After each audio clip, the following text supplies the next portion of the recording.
Olá, eu sou o César Portugal, este é meu canal e hoje estou aqui para mais um dia lermos o Catecismo da Igreja Católica. Hoje nós vamos falar sobre o sacramento do matrimônio e um vídeo muito importante para você que é casado, casada, para você que sonha com o matrimônio e a verdadeira missão deste sacramento, né? A partir do momento que você dá o seu sim, existe algo muito maior do que você possa imaginar, que você possa ver. Eu peço ao Espírito Santo que venha sobre nós, que renove em cada um dos casais, daqueles cônjuges que assistirem a esse vídeo, lerem comigo este tema do catecismo, renovem esse ardor pelo matrimônio, pela vida a dois e que possam ser cada vez mais fecundos em Cristo, buscando a santidade também nessa vocação.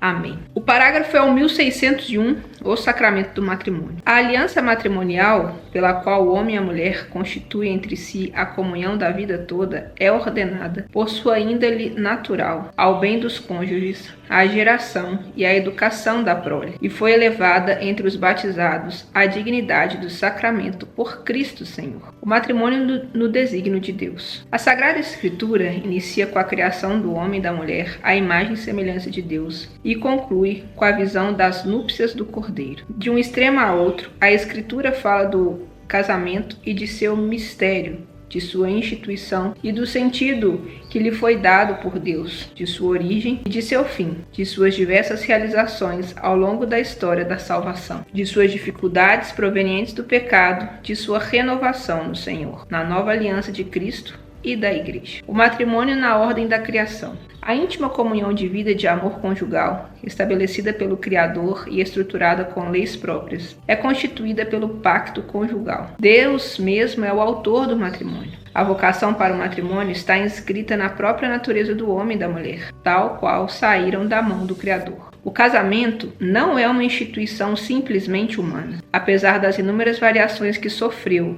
no curso dos séculos, nas diferentes culturas, estruturas sociais e atitudes espirituais. Essas diversidades não devem levar ao esquecimento dos traços comuns e permanentes. Ainda que a dignidade desta instituição não transpareça em toda parte com a mesma clareza, existe, contudo, em todas as culturas, certo sentido da grandeza da união matrimonial. A salvação da pessoa e da sociedade humana estão estreitamente ligadas ao bem-estar da comunidade conjugal e familiar. Deus, que criou o homem por amor, também o chamou para o amor, vocação fundamental e inata de todo o ser humano, pois o homem foi criado à imagem e semelhança de Deus, que é amor. Tendo-os Deus criado homem e mulher, seu amor mútuo se torna uma imagem do amor absoluto e indefectível de Deus pelo homem. Esse amor é bom, muito bom aos olhos do Criador, que é amor. Esse amor abençoado por Deus é destinado a ser fecundo e a se realizar na obra comum da preservação da criação. Deus os abençoou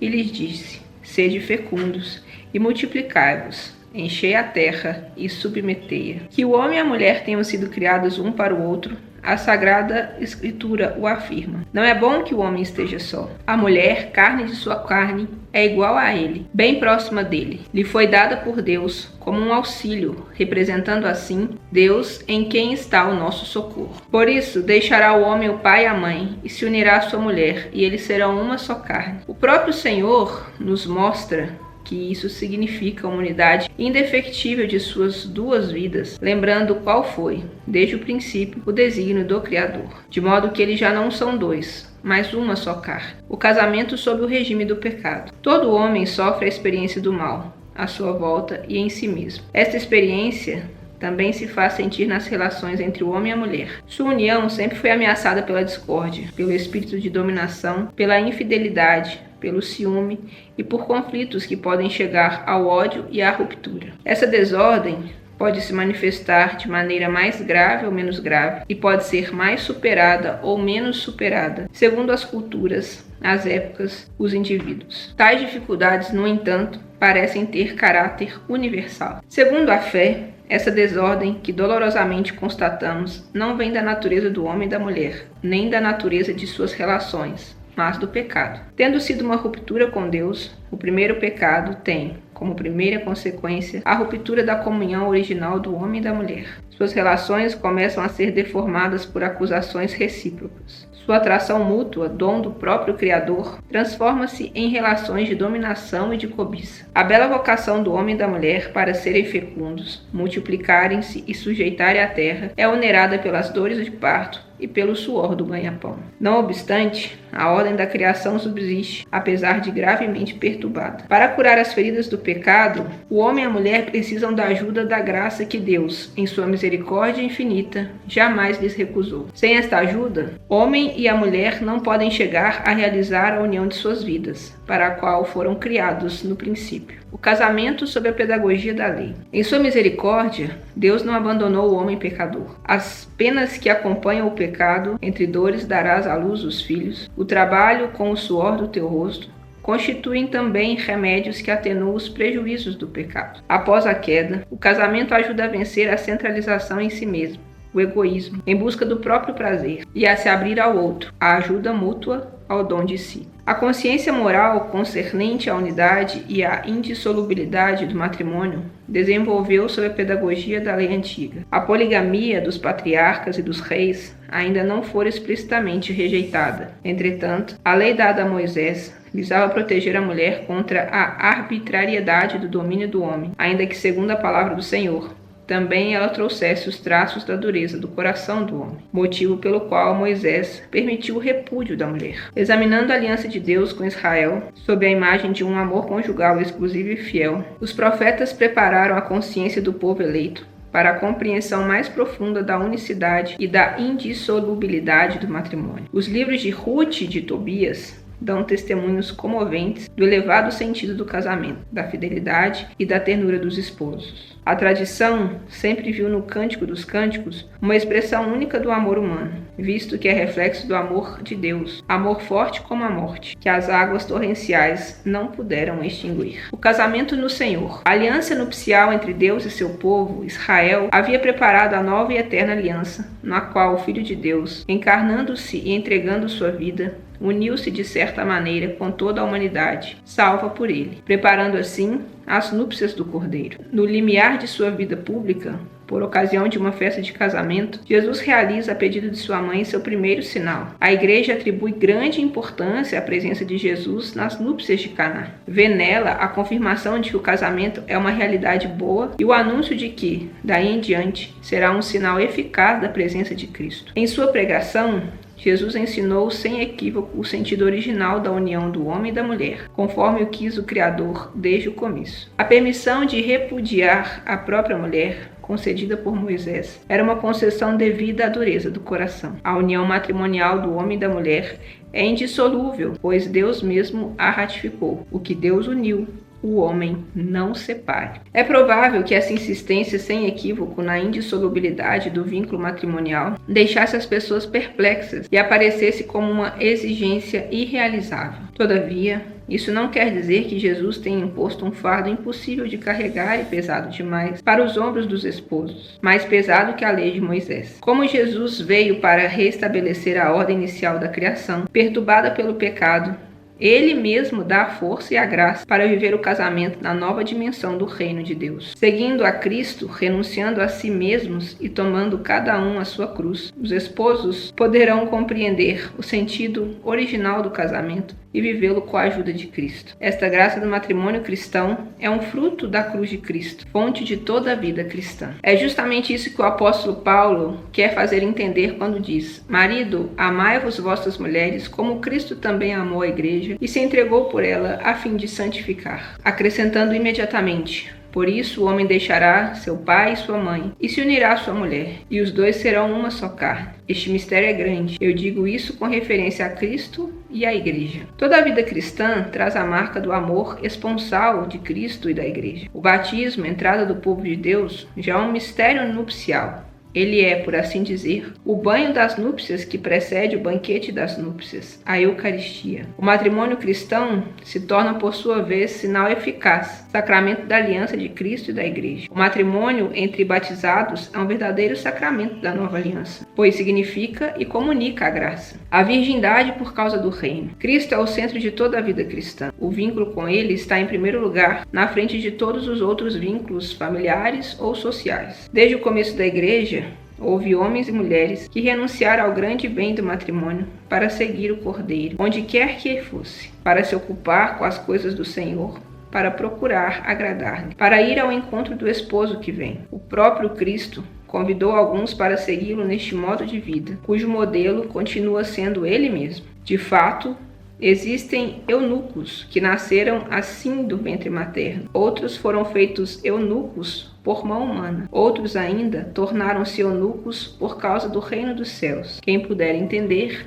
entenda. A virgindade pelo reino dos céus é um desdobramento da graça batismal, um poderoso sinal da preeminência do vínculo com Cristo, da ardente expectativa de seu regresso. Um sinal que também lembra que o matrimônio é uma realidade deste mundo que passa. Ambos, o sacramento do matrimônio e a virgindade pelo reino de Deus, provém do próprio Senhor. É Ele que lhes dá sentido e concede a graça indispensável para vivê-los em conformidade com sua vontade. A estima da virgindade por causa do reino e o sentido cristão do casamento são inseparáveis e se ajudam mutuamente. São João Crisóstomo vai dizer: denegrir o matrimônio é, ao mesmo tempo, minorar a glória da virgindade. Elogiá-lo é realçar a admiração que se deve à virgindade, porque, afinal, o que não parece um bem, senão em comparação com o mal, não pode ser verdadeiramente um bem. Mas o que é ainda melhor que bens incontestáveis é o bem por excelência. A celebração do matrimônio. No rito latino, a celebração do matrimônio entre dois fiéis católicos ocorre normalmente dentro da Santa Missa, em vista de vínculo de todos os sacramentos com o mistério pascal de Cristo. Na Eucaristia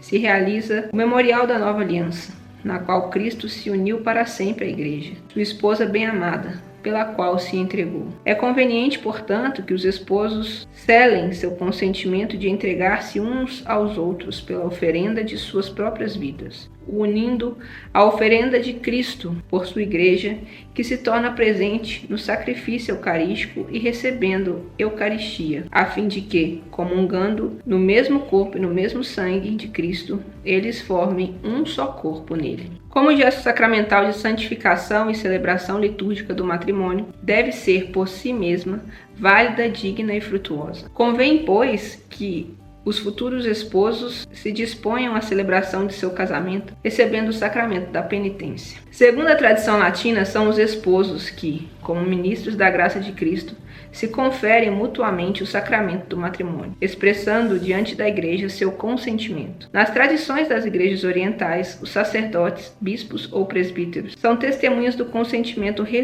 recíproco dos esposos. No entanto, também é necessária sua bênção para a validade do sacramento. As diversas liturgias são ricas em orações de bênção e de epiclese, para pedir a Deus a graça e a bênção sobre o novo casal, especialmente sobre a esposa. Na epiclese deste sacramento, os esposos recebem o Espírito Santo como comunhão de amor, com referência a Cristo e à Igreja. É ele o selo de sua aliança, a fonte que incessantemente oferece seu amor, a força na qual se renovará a fidelidade dos esposos. O consentimento matrimonial. Os protagonistas da aliança matrimonial são um homem e uma mulher batizados, livres para contrair o matrimônio e que expressam livremente seu consentimento. Ser livre quer dizer não sofrer constrangimento, não ser impedido por uma lei natural ou eclesiástica. A Igreja considera a troca de consentimento entre os esposos como elemento indispensável que produz o matrimônio. Se faltar o consentimento, não há casamento. O consentimento consiste num ato humano pelo qual os cônjuges se doam e se recebem mutuamente. Eu te recebo por minha mulher. Eu te recebo por meu marido. Este consentimento que liga os esposos entre si encontra seu cumprimento no fato de os dois se tornarem uma só carne. O consentimento deve ser um ato da vontade de cada um dos contraentes, livre de violência ou de medo grave externo. Nenhum poder humano pode suprir esse consentimento. Se faltar essa liberdade, o casamento será inválido. Por essa razão ou por outras razões que tornam nulo e inexistente o matrimônio, a Igreja pede, após exame de situação pelo tribunal eclesiástico competente, declarar a nulidade do casamento, isto é, que o casamento jamais existiu. Neste caso, os contraentes ficam livres para se casar, respeitando as obrigações naturais provenientes de uma união anterior. Então, quando a gente fala em casamento nulo, ele não anula, ele declara nulo, ou seja, nunca existiu. Ele não está anulando algo que existe ali e não existe mais. Quando a igreja avalia motivos, né, dentro das conformidades dela para dizer que um casamento é nulo, é como se ele nunca tivesse existido. E aqui nos mostra que existem obrigações naturais. Por exemplo, um casamento que pode ter tido filhos, ele ainda assim pode ter algum motivo que o faz ser nulo. Então, mostra-se que aqui tem que ter o respeito, né, as responsabilidades, né? Porque o casamento é nulo que um pai vai abandonar o filho. Ele tem que cumprir com aquelas responsabilidades dele de pai e a mãe com as responsabilidades de mãe. Não é anular o casamento, é declarar nulo. Ele não deixa de existir. Ele é mostrado pela igreja, pelas análises, que nunca existiu. O sacerdote ou diácono que assiste à celebração do matrimônio acolhe o consentimento dos esposos em nome da igreja e dá a bênção da igreja. A presença do ministro da igreja e também das testemunhas exprime visivelmente que o casamento é uma realidade eclesial. Por esta razão, a igreja normalmente exige de seus fiéis a forma eclesiástica da celebração do casamento. Diversas razões concorrem para explicar essa determinação. O matrimônio sacramental é um ato litúrgico, por isso convém que seja celebrado na liturgia pública da igreja. O matrimônio introduz num ordo eclesial, ordem, cria direitos e deveres na igreja entre os esposos e relativos à prole. Por ser o matrimônio um estado de vida na igreja, é necessário que haja certeza a seu respeito. Daí a obrigação de haver testemunhas. O caráter público do consentimento protege o mútuo sim que foi dado e ajuda a permanecer-lhe fiel. Para que o sim dos esposos seja um ato livre e responsável, e para que a aliança matrimonial tenha bases humanas e cristãs sólidas e duráveis, a preparação para o casamento é de fundamental importância. O exemplo e o ensinamento dos pais e da família continuam sendo o caminho privilegiado desta preparação. O papel dos pastores da comunidade cristã, como família de Deus, é indispensável para a transmissão dos valores humanos e cristãos, do matrimônio e da família. Mais ainda porque, em nossa época, muitos jovens conhecem a experiência de lares desfeitos, que não mais garantem suficientemente esta iniciação feita dentro da família. Para a pessoa, vamos dizer assim, casar bem, ter consciência do sacramento matrimonial, ela precisa dessa formação. E aqui há esse consentimento de que hoje muitas famílias não oferecem essa formação porque já estão desestruturadas, infelizmente. Os jovens devem ser instruídos convenientemente e a tempo sobre a dignidade, a função e o exercício do amor conjugal, a fim de que, preparados no cultivo da castidade, possam passar na idade própria do noivado honesto para as núpcias. Os casamentos mistos e a disparidade de culto. Em muitos países, a situação do casamento misto entre católico e batizado não católico se apresenta com muita frequência. Isso exige atenção particular dos cônjuges e dos pastores. O caso dos casamentos com disparidade de culto entre católico e não batizado exige uma circunspecção maior ainda. A diferença da confissão entre os cônjuges não constitui obstáculo insuperável para o casamento, desde que consigam pôr em comum o que cada um deles recebeu em sua comunidade e aprender um do outro o modo de viver sua fidelidade a Cristo. Nem por isso, no entanto, devem ser subestimadas as dificuldades dos casamentos mistos. Elas se devem ao fato de que a separação dos cristãos é uma questão ainda não resolvida. Os esposos correm o risco de sentir o drama da desunião dos cristãos no seio do próprio lar. A disparidade de culto pode agravar ainda mais essas dificuldades. As divergências concernentes à fé, à própria concepção do casamento, como também mentalidades religiosas diferentes, podem constituir uma fonte de tensões no casamento, principalmente no que tange à educação dos filhos. Uma tentação pode então se apresentar a indiferença religiosa. Conforme o direito em vigor na Igreja Latina, um casamento misto exige, para sua legalidade, a permissão expressa da autoridade eclesiástica. Em caso de disparidade de culto, se requer dispensa expressa do impedimento para a validade do casamento. Esta permissão ou essa dispensa supõem que as duas partes conheçam e não excluam os fins e as propriedades essenciais do casamento, e também que a parte católica confirme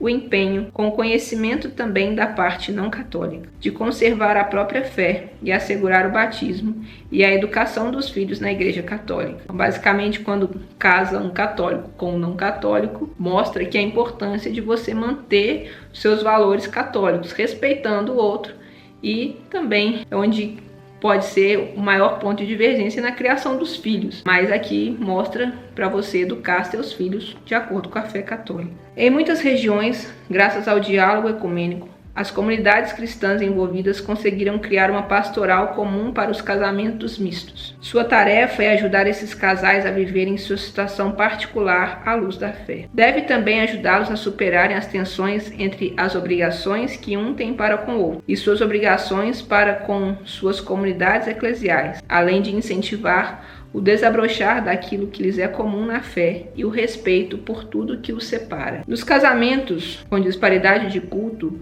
o cônjuge católico tem uma missão particular, pois o marido não cristão fica santificado por sua mulher cristã, e a mulher não cristã fica santificada por seu marido cristão.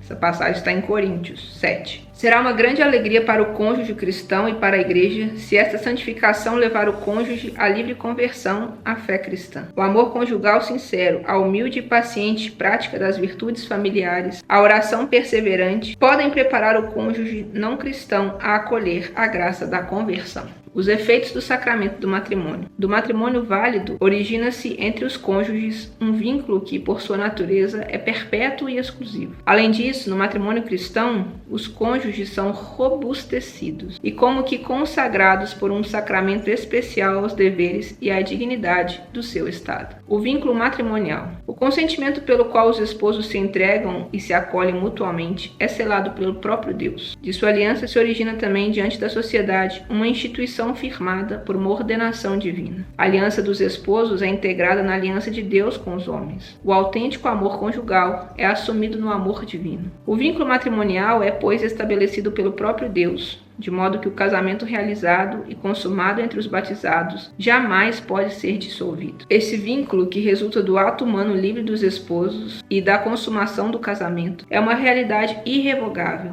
e dá origem a uma aliança garantida pela fidelidade de Deus. Não cabe ao poder da Igreja pronunciar-se contra esta disposição de sabedoria divina. A graça do sacramento do matrimônio. Em seu estado de vida e função, os esposos cristãos têm um dom especial dentro do povo de Deus. Esta graça, própria do sacramento do matrimônio, se destina a aperfeiçoar o amor dos cônjuges, a fortificar sua unidade indissolúvel. Por essa graça, eles se ajudam mutuamente a se santificarem na vida conjugal, como também na aceitação e na educação dos filhos. Cristo é a fonte desta graça. Como outrora Deus tomou a iniciativa do pacto de amor e fidelidade com seu povo, assim agora o Salvador dos homens, esposo da Igreja, vem ao encontro dos cônjuges cristãos pelo sacramento do matrimônio. Permanece com eles, concede-lhes a força de segui-lo levando sua cruz e de levantar-se depois da queda, perdoar-se mutuamente, carregar o fardo uns dos outros, submeter-se uns aos outros no temor de Cristo e amar-se com um amor sobrenatural, terno e fecundo. Nas alegrias de seu amor e de sua vida familiar, ele lhes dá, aqui na terra,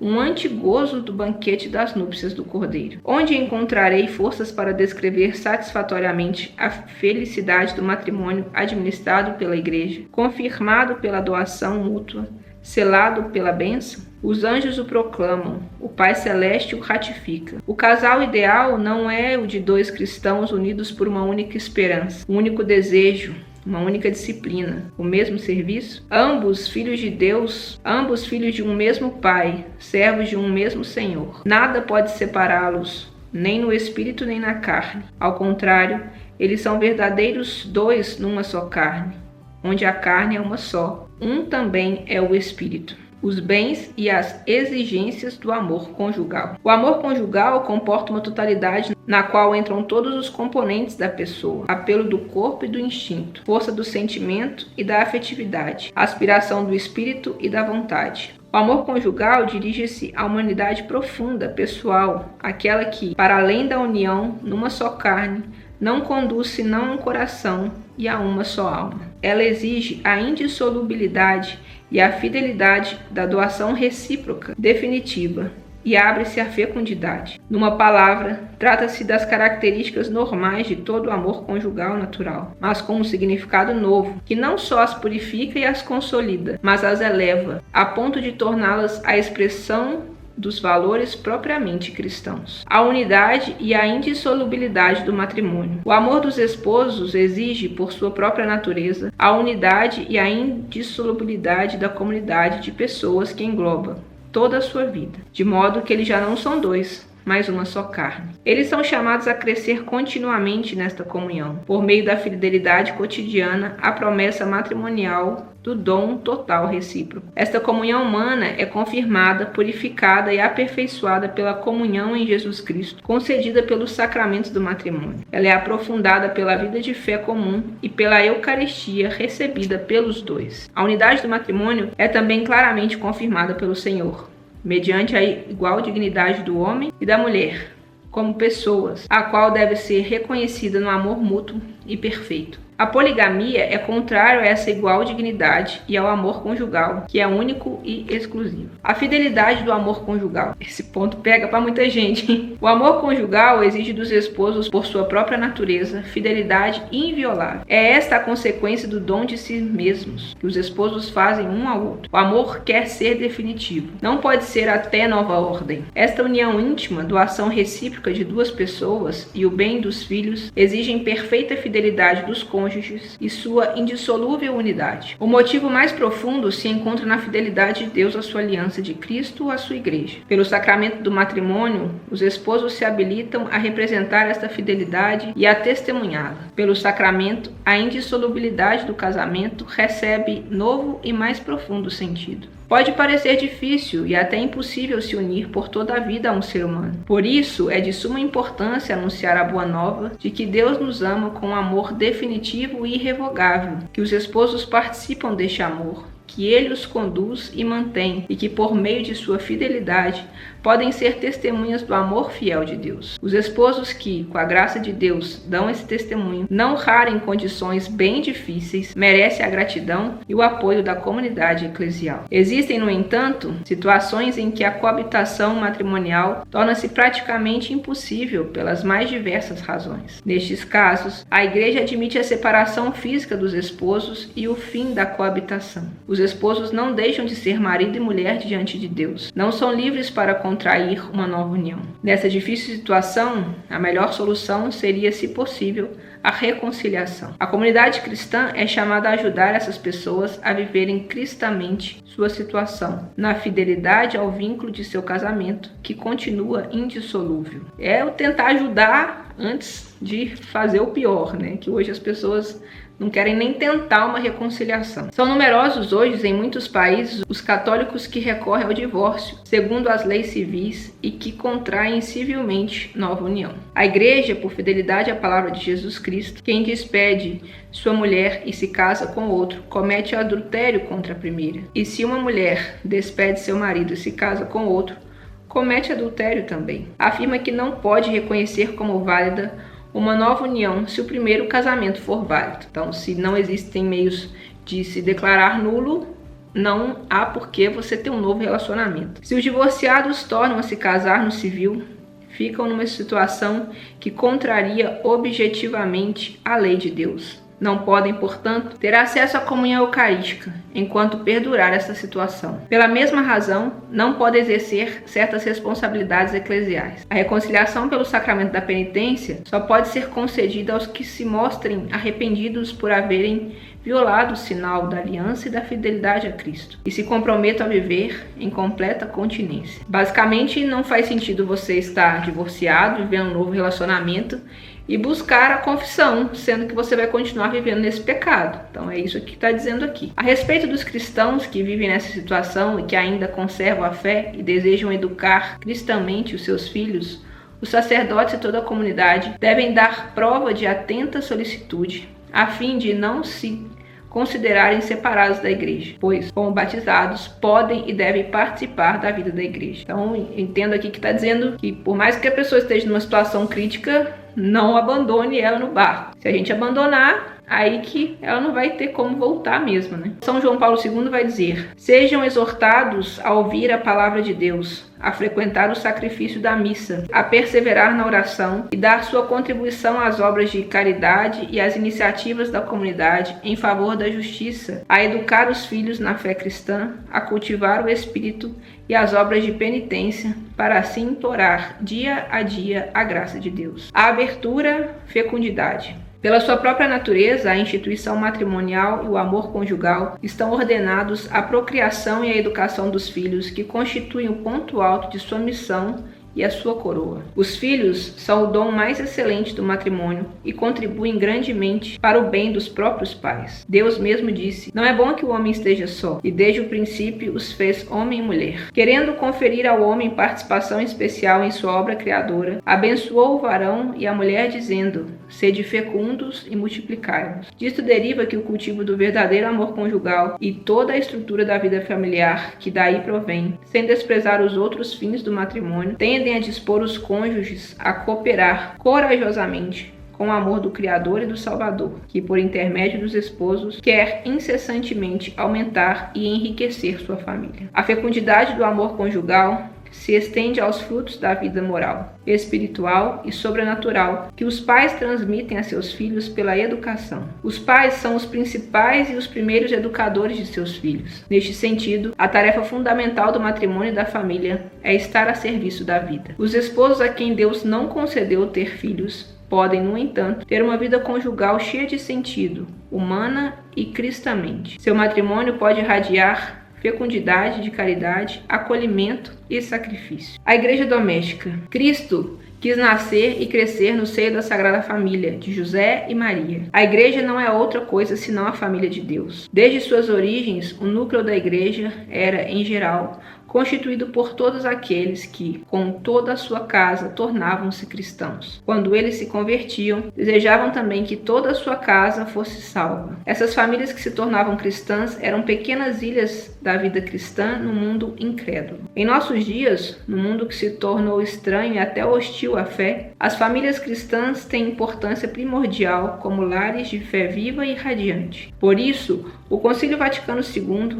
usando uma antiga expressão, chama a família de eclésia doméstica. No seio da família, os pais sejam para os filhos, pela palavra e pelo exemplo, os primeiros mestres da fé, e favoreçam a vocação própria a cada qual, especialmente a vocação sagrada. Na família se exerce de modo privilegiado o sacerdócio batismal do pai de família, da mãe, dos filhos, de todos os seus membros, na recepção dos sacramentos, na oração e ação de graças, no testemunho de uma vida santa, na abnegação e na caridade ativa. O lar é, assim, a primeira escola da vida cristã e uma escola do enriquecimento humano. Aí se aprendem a resistência, a fadiga e a alegria do trabalho, o amor fraterno, o perdão generoso e mesmo reiterado, e, sobretudo, o culto divino pela oração e pela oferenda de sua vida. Não podemos esquecer também certas pessoas que, por causa das condições concretas em que precisam viver, muitas vezes contra a sua vontade, estão particularmente próximas do coração de Jesus e merecem a atenciosa afeição e solicitude da igreja, e principalmente dos pastores, o grande número de pessoas celibatárias. Muitas dessas pessoas ficam sem família humana, muitas vezes por causa das condições de pobreza. Há entre elas algumas que vivem em situação no espírito das bem-aventuranças, servindo a Deus e ao próximo de modo exemplar. A todas elas é preciso abrir as portas dos lares, igrejas domésticas e da grande família que é a igreja. Ninguém está privado da família neste mundo. A igreja é casa e família para todos, especialmente para quantos estão cansados e oprimidos. Resumindo, São Paulo diz: maridos, amai as vossas mulheres como Cristo também amou a igreja. É mistério, é grande.